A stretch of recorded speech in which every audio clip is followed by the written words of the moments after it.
Mudah-mudahan Allah kabulkan hajatnya.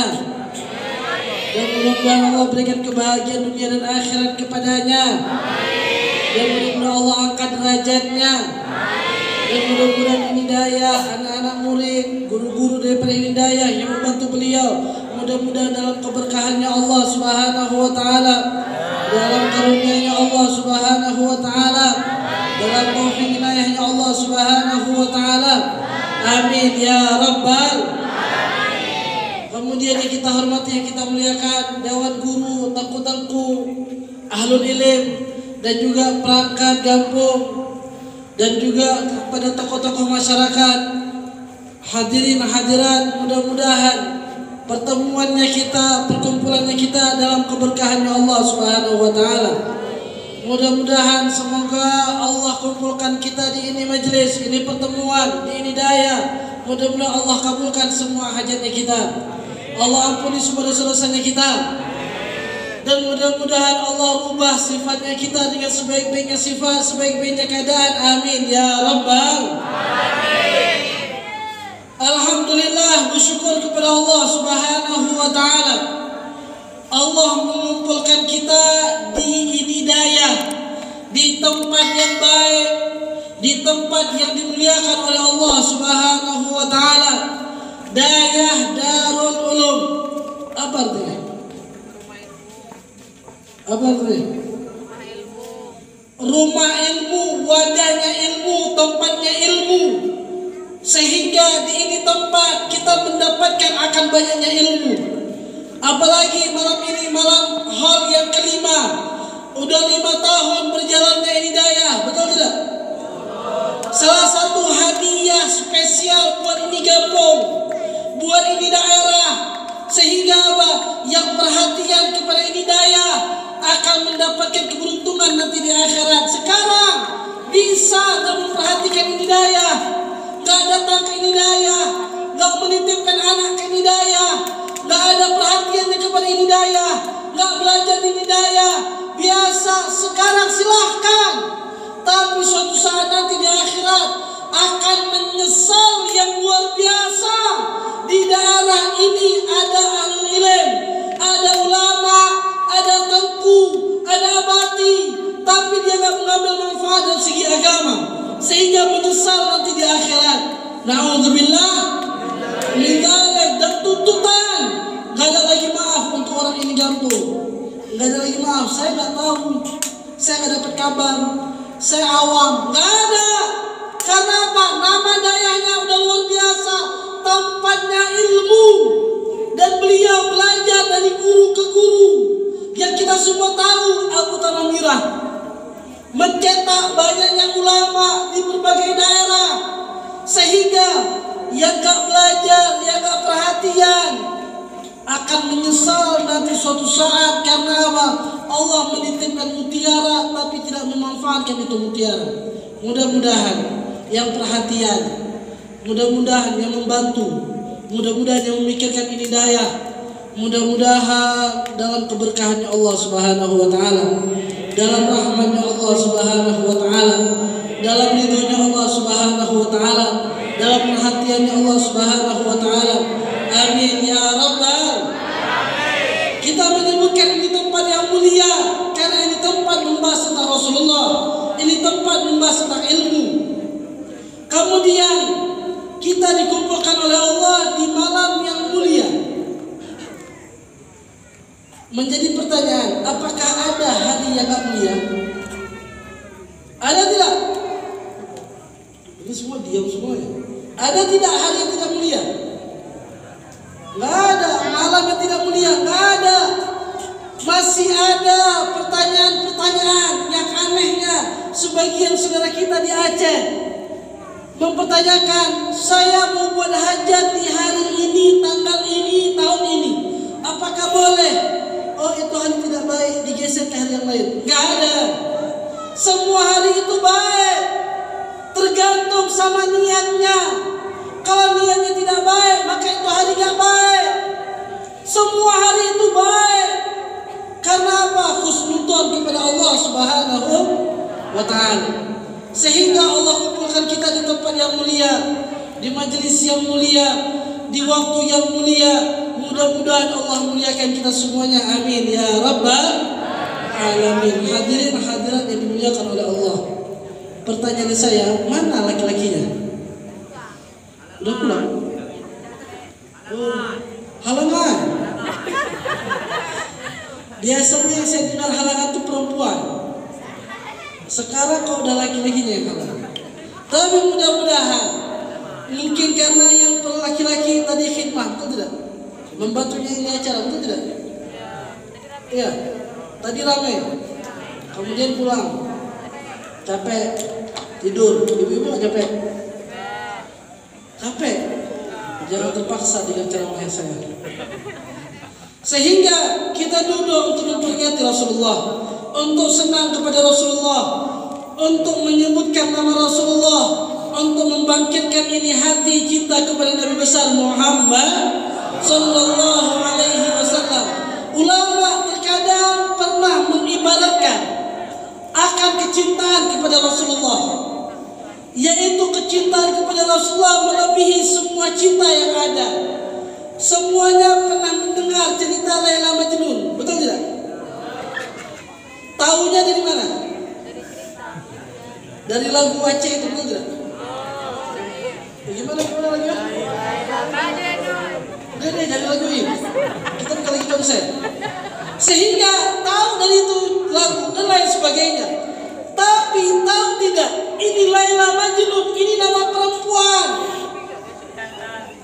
Ada ceritanya seorang laki-laki mencintai seorang perempuan, betul tidak? Siapa nama laki-lakinya? Majnun? Bukan. Kau tahu? Nama laki-lakinya Kes. Mencintai si Laila, sehingga dijuluki dengan Laila Majnun, tergila-gila kepada si Laila. Ulama banyak mengambil ini cerita untuk mengibaratkan gimana kecintaan tersebut. Ini si Kes, seorang laki-laki. Dia mengatakan, amurru ala diyar Laila, uqabbilu dzal jidar wa dzal jidar, fama syaghafna qalbi, fama hubbu syaghafna qalbi, walakin hubbu man sakana hadha diyar. Faham artinya? Tidak. Saya artikan. Disebutkan si Kes, si laki-laki ini mengatakan, aku melewati rumahnya si Laila, aku mencium dinding rumahnya si Laila, sehingga aku mencium itu dindingnya si Laila dengan dinding yang lain, bukan karena hatiku mencintai ini rumah, tapi yang membuat diriku mencium itu dinding karena aku mencium orang yang tinggal di rumah tersebut. Karena seseorang yang tinggal di rumah tersebut, karena kecintaan yang luar biasa kepada si Laila, dia mencium dinding rumahnya si Laila. Ada orang zaman sekarang cinta seperti itu. Bu, suami ibu cinta seperti itu. Ketika suami ibu meninggalkan, ketika ibu meninggalkan kamar, aku mencium dinding ini. Kenapa? Karena istriku yang tinggal di tempat ini.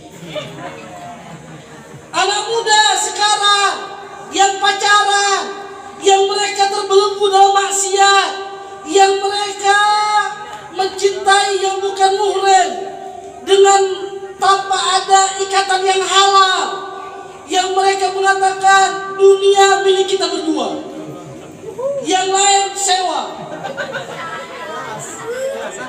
Ada tidak? Kemudian belum nikah, udah chatting-chattingan. Sampai ada pertanyaan, apa hukum pacaran syar'i? Ketika ditanya, gimana pacaran syar'i? Nggak panggil sayang, nggak panggil cinta. Terus, abi ummi.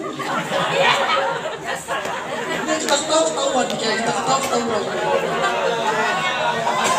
Abi ummi. Kenapa? Karena mengembalikan kalimat itu sehingga dengan mengarab-arabkan, yang mengatakan ini pacaran syar'i. Ada tidak? Tunjuk. Jangan. Sehingga sebentar-sebentar dia chatting kepada pacarnya, udah makan belum abi?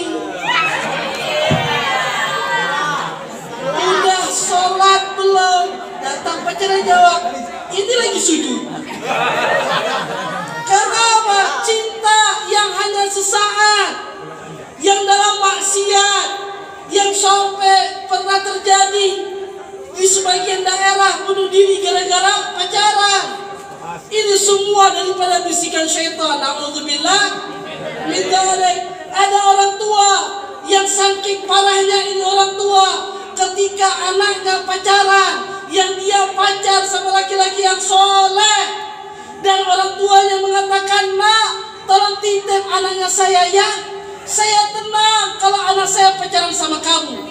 Kenapa? Kamu aktif ke masjid, kamu aktif pengajian. Tolong ya jaga." Ada tidak? Dari mana datang solehnya? Kalau dia berani bawa laki-laki, berani bawa yang bukan murid, betul tidak? Betul tidak? Bu, Pak, kok aneh? Tes. Ini banyak yang senang bicara masalah pacaran. Ini kayaknya banyak gak senang bicara masalah pacaran. Ini apa nih bicara? Sekarang kita lihat di Lok Sumawe. Ini Lok Sumawe bukan? Kita lihat di Lok Sumawe malam minggu. Rame enggak? Kau tahu kalian? Nah, kau tahu kalian kecil-kecilnya? Apa itu kalian? Malam minggu lihat.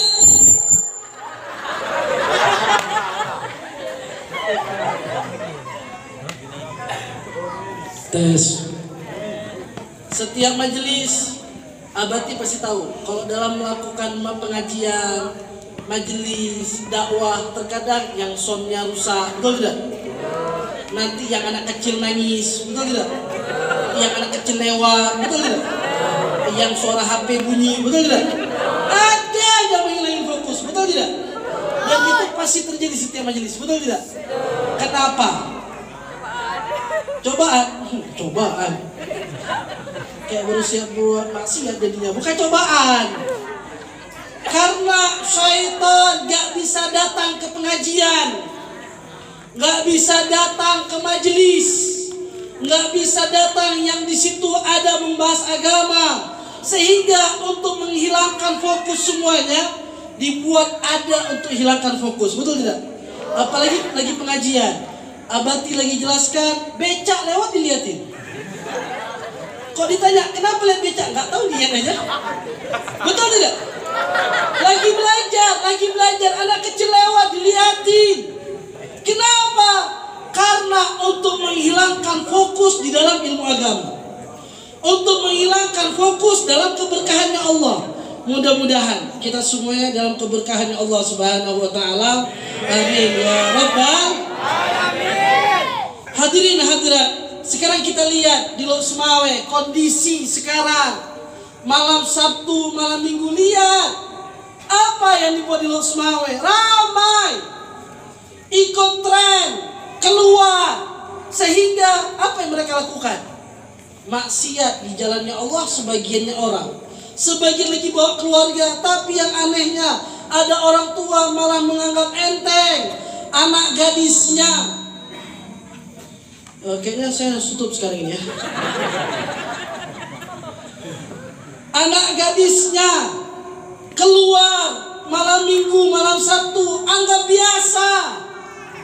Sehingga ini adat udah mulai hilang di Aceh. Orang-orang tua pasti tahu dulu gimana. Dari maghrib, sebelum maghrib semua ada di rumah. Habis ketika maghrib yang pergi ke masjid atau pergi ke balai pengajian, betul tidak? Sekarang habis maghrib anak-anak pergi ke warkop. Ngapain? Wifi, betul tidak? Kalian bilang betul kan betul?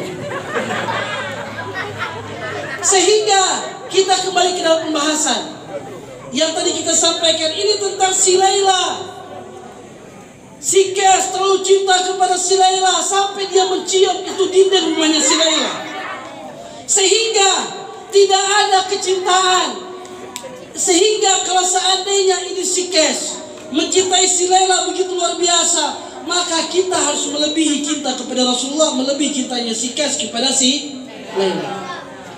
Si Kes ini Laila Majnun pernah memberikan pakaian kepada seekor binatang, memberikan makan kepada seekor binatang. Ketika diberikan makanan, diberikan pakaian, binatang dikasih pakaian. Kemudian orang tanya, kamu ini kok orang gila, kamu kasih pakaian kepada seekor binatang. Apa kata si laki-laki ini, kata terlalu cinta, aku memberikan kemuliaan kepada ini binatang, aku berikan pakaian kepada ini binatang. Karena apa? Ini binatang udah melihat wajahnya si Laila. Ada laki-laki yang cinta seperti itu? Ada tidak? Ini loh cinta. Kalau yang disebutkan cinta, ini cinta. Sehingga kecintaan kita kepada Rasulullah lebih daripada hal tersebut. Sehingga Rasulullah pernah bersabda, la yu'minu ahadukum hatta akuna ahabba ilaihi min walidihi wa walidayhi wan nasi ajmain. Rasulullah pernah bersabda, tidak beriman di antara kalian, tidak ada keimanan yang sempurna di antara kalian, tidak beriman di antara kalian sampai dia mencintaiku melebihi cintanya kepada anaknya, melebihi cintanya kepada orang tuanya dan semua manusia. Sehingga Rasulullah menyebutkan yang pertama anak, yang kedua cintanya kepada orang tua. Semua orang tua pasti cinta sama anak, betul tidak? Semua anak pasti cinta sama orang tua, betul tidak? Anak dan orang tua kan bisa masuk ke semua manusia. Kenapa Rasul tidak mengatakan semua manusia saja? Kenapa Rasul menyebutkan malah beda-beda? Sehingga ulama mengatakan di sini ada makna. Cintanya anak kepada orang tua itu cinta takdim, cinta penghormatan. Kalau seandainya anak gak bakal mau membuat nangis orang tuanya, gak bakal mau durhaka kepada orang tuanya, gak mau membantah orang tuanya, betul tidak? Dia gak bakal mau buat sedih orang tua.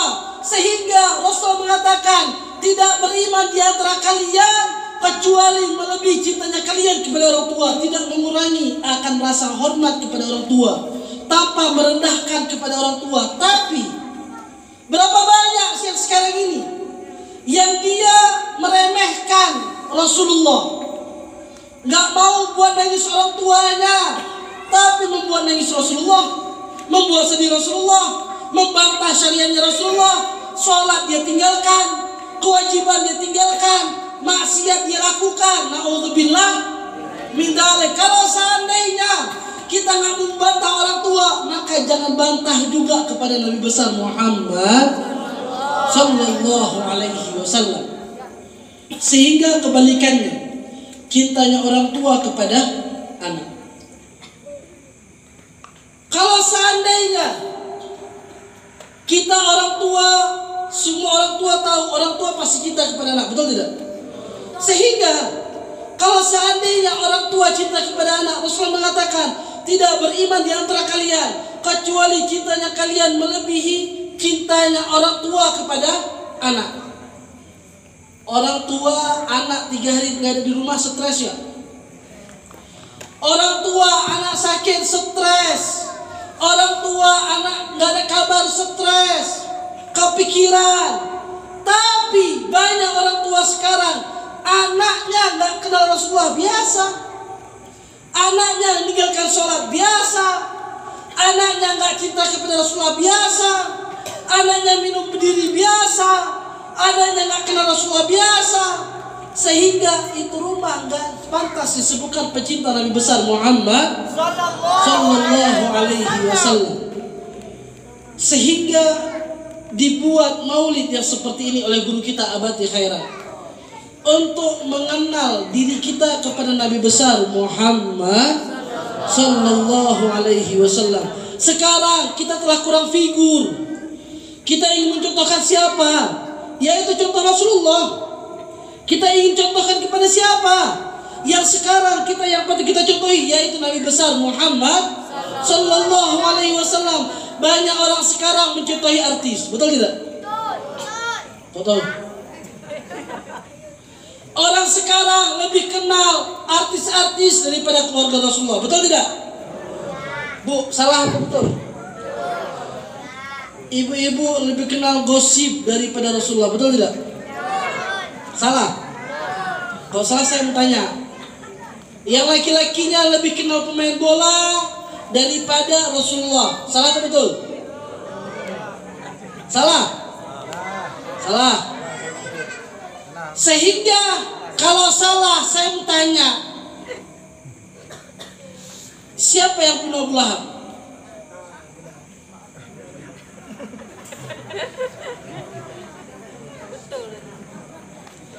Kalau salah, siapa yang bunuh Abu Lahab? Yang bunuh Abu Lahab seorang perempuan. Siapa namanya? Hindu. Siapa kalian sebutin Hindu? Anak mana kalian sebutin Hindu? Siapa yang bunuh Abu Lahab? Ada yang mengatakan Abu Lahab mati karena sakit. Tapi banyak ulama sirah mengatakan yang bunuh Abu Lahab seorang perempuan. Yang orang banyak mengatakan perempuan ini lemah. Perempuan gak lemah, karena perempuan selalu benar, betul tidak? Perempuan punya undang-undang. Undang-undang pertama, perempuan gak pernah salah. Undang-undang yang kedua, jika perempuan salah, kembali ke yang pertama. Betul, senang. Sehingga yang bunuh Abu Lahab perempuan yang bernama Ummu Fadl. Betul? Betul.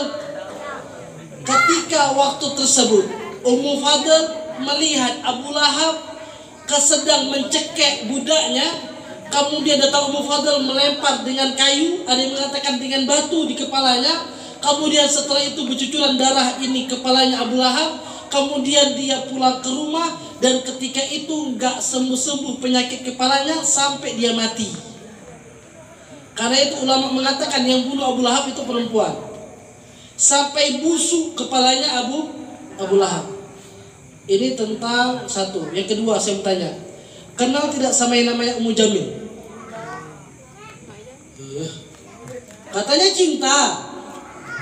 Katanya cinta. Ummu Jamil? Nggak kenal? Pernah dengar? Pernah dengar? Enggak? Nggak pernah dengar? Ummu Jamil istrinya Abu Lahab.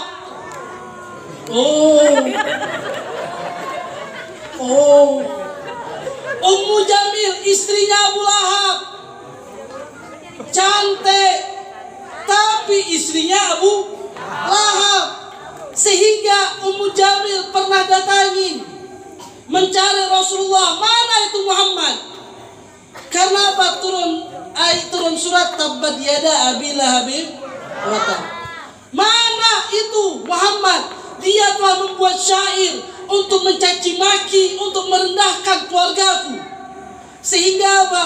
Dia cari sana sini nggak dapat. Kemudian dia datangi Sayyidina Abu Bakar. Sayyidina Abu Bakar sedang duduk sama Rasulullah.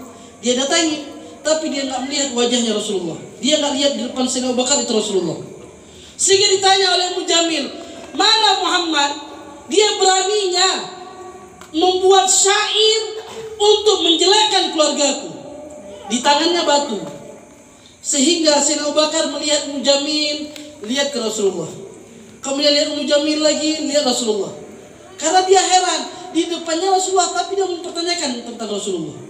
Sehingga pergi. Ketika pergi, Sayyidina Abu Bakar mengatakan, ya Rasulullah, Ummu Jamil nggak melihat engkau ya Rasulullah. Apa kata Rasulullah? Al-wal, sungguh wahai Abu Bakar, sungguh celaka mata yang tidak bisa melihatku, hatinya yang jauh daripadaku tidak bakal bisa melihat Nabi besar Muhammad sallallahu alaihi wasallam. Mudah-mudahan mata kita semuanya bisa memandang Rasulullah. Mudah-mudahan Allah muliakan mata kita sehingga kita bisa memandang wajah yang mulia, yaitu Nabi besar Muhammad sallallahu alaihi wasallam. Yang terakhir, Kita juga niat malam ini itu dalam urusan memperingati tsunami. Juga yang pertama akan maulid, yang kedua haul daripada ini daya, yang ketiga kita niat untuk dalam masuk urusannya memperingati tsunami. Kenapa saya sebutkan urusan tsunami? Baru-baru ini di Luxmai viral konser, tahu tidak? Hadir? Hadir? Kok tahu? Sehingga ketika viralnya akan konser di Luxmai, heboh semuanya, betul tidak? Yang gak ada jabatan apa-apa ikut posting ke WhatsApp, ke internet dan lain sebagainya, sampai mencaci maki saudara kita yang ikut konser. Betul atau salah? Mencaci maki saudara kita yang ikut konser, betul atau salah? Diam semuanya. Diam semuanya. Betul atau salah? Ada yang posting ini di antara saudara-saudara kita yang bawa tsunami ke daerah kita. Ini yang menjatuhkan bala ke daerah kita. Ada nggak posting seperti itu? Ada tidak? Sehingga ketika saudara kita melakukan maksiat, jangan sampai lisan kita mendoakan akan turunnya bala daerahnya kita. Seakan-akan dia manusia yang paling suci. Ketika ada saudaranya melakukan maksiat, kemudian dia sebarkan, kemudian dia mengatakan gara-gara mereka turunnya tsunami. Seakan-akan dia nggak pernah melakukan maksiat sama sekali. Bukannya mereka benar, tidak. Tapi rubahlah mindset pemikirannya kita. Kita jangan mengatakan yang macam-macam, yang aneh-aneh, apalagi urusannya bala. Tapi kita posting semisal, ya Allah berikan hidayah kepada mereka. Cocok tidak? Ya Allah berikanlah mereka taubat, jadikanlah mereka bisa meninggalkan itu konser. Bagus tidak? Ini kalimatnya. Ya salam. Kalimatnya seakan-akan dia gak pernah melakukan maksiat. Sekarang saya bukan membela mereka, bukan membela mereka. Mereka memang jatuh dalam urusan maksiat. Mudah-mudahan Allah berikan hidayah kepada mereka. Sekarang ada yang lebih berat daripada hal tersebut, hadirin, hadirat. Yang setiap rumah itu banyak ada, yang itu maksiat besar. Apa itu? Anak durhaka kepada orang tua. Bukankah ini sebab turunnya bala juga? Seakan-akan dia gak pernah melakukan maksiat dan dia mendoakan yang tidak baik sehingga turunnya bala. Bukan karenanya mereka, tapi karena banyak yang doakan turunnya bala ke di daerah. Kalau seandainya dirubah mindset tersebut, berapa banyak dapat hidayah karena doa orang tersebut. Mudah-mudahan mereka mendapat hidayah semua. Amin ya rabbal alamin. Dan juga hadirin hadirat, ada yang lebih besar daripada tsunami balanya. Dan itu bukan bala, dan itu hanya ujian daripada Allah. Apa itu? Mudah-mudahan daerah ini nggak ada. Yang pertama, narkoba. Bencana tidak? Ganja. Ada yang baru-baru ini tapi udah lama, mudah-mudahan hilang. Apa game-game itu? Kau tahu kalian? Kau tahu? Saya melihat walaupun di razia, walaupun di penjara, masih ada yang main itu, betul tidak? Kau tahu kalian? Masih ada yang main itu. Sehingga gak ada yang mengatakan itu boleh. Uang hasil daripada itu game. Uangnya judi. Betul tidak? Kalau seandainya ada yang mengatakan boleh, tanya berapa persen dia dapat. Karena apa? Jelas judinya.